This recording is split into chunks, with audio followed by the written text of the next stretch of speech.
Caitlin Clark eye poke question draws fire from WNBA Players Union. USA Today columnist Christine Brennan is the target of the WNBA Players Association over a question Brennan posed over the eye poke that rookie star Caitlin Clark suffered in a playoff game.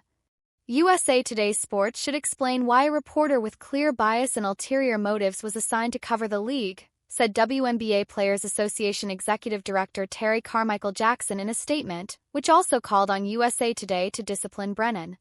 At issue are the questions Brennan posed to Connecticut Sun player Dejounte Carrington the day after Carrington gave Clark a black eye during the first playoff game between the Sun and Clark's Indiana Fever.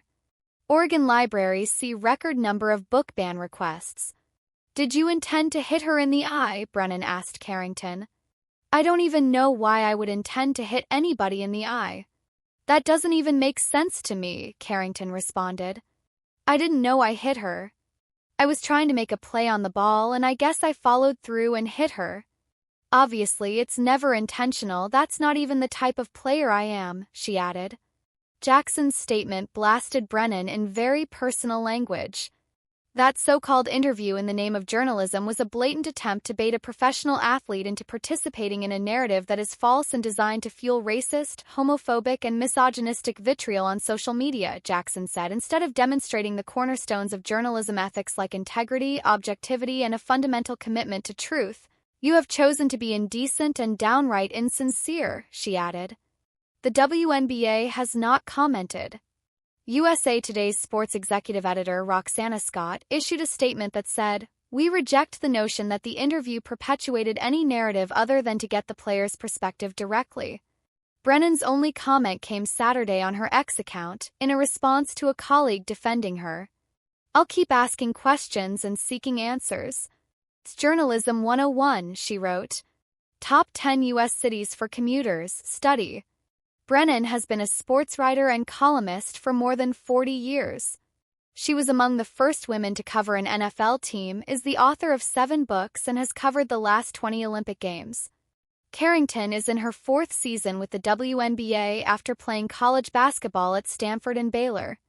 She won this season's award for Most Improved Player. After eliminating the Fever, the Sun faces the Minnesota Lynx in a WNBA playoff semifinal series. Caitlin Clark's depressing roadie bonus is less than Indiana Fever's costliest ticket against Chicago Sky. "You don't wake up and think of individual accolades." Caitlin Clark cleared her stance on individual honors. The statement surprised many, coming from a player who has dealt in records throughout the season. Nonetheless, it shows her determination to succeed as a team. And while the 22-year-old etched her name in the W's books by bagging the Roadie Award on Friday night, the bonus that Clark will receive for her services will be quite less. In fact, even lower than the costliest ticket sold during a game between the Fever and Sky, something that, in part, made this WNBA season a success. According to the collective bargaining agreement, the Roadie will receive a bonus of $5,150, which is quite less when compared to the highest-priced ticket that cost more than $9,000 in July.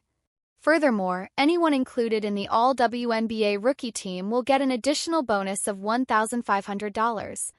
The award amount is paltry, considering Clark's efforts in the league. She started this season while looking to adjust to the physicality of the league and with time became better at her new role. The number 1 draft of the year became the first rookie to record a triple-double during a game against the New York Liberty in July. She gave her all with her three-pointers, assists, and points, so much so that by the end of the regular season, she had the highest W assists in a single season as she eclipsed Alyssa Thomas's record of 316 in 2023, a feat that was expected considering she had recorded the most assists in a single dot. As for her three-pointers, she became the rookie with the highest scores from beyond the arc, and the second in place in single-season scorers next to Sabrina Ionescu by scoring 122 threes. The all-time leading NCAA DI scorer extended her legacy in the WNBA as she scored the most points by a rookie ever, 769. Therefore, considering her achievements, the sum of $5,150 looks minuscule, especially if we take into account the popularity she brought to the league. Caitlin Clark's popularity exponentially increased ticket prices. When Clark came into the W, she brought her own fan following from the NCAA. The first overall pick during the W draft gripped national television as the draft recorded an average viewership of 2.45 million viewers, the highest in a W draft history. The Des Moines-born's debut against the Connecticut Sun became the most-watched game at that time since 2002. Additionally, 6 different TV partners broke the record for the most-watched game, and all of them involved Clark. Therefore, with rising popularity, the arenas were also sold out. It is reported that a new W record was set as more than 300,000 fans flocked to enjoy the Fever games at the Gainbridge Fieldhouse. All this culminated in the Fever selling a ticket for more than $9,000 when they battled it out against their rival Chicago Sky at the Wintrust Arena during the third game between them in July.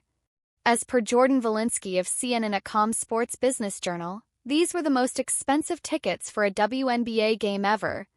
The average ticket price for the matchup was around $253, which was 187% higher than the average ticket price for any Sky game. The Fever, after keeping an eye on the ticket prices, also recommended that the league switch their game to the United Center, which boasts a capacity of 23,500, which is more than double that of the Wintrust Arena. Therefore, while Clark would be celebrating beating her rival Angel Reese in the roadie race, she would also be looking at the bonus she will be awarded. And going by her impact in the league, maybe she won't be able to take the depressing amount from her mind.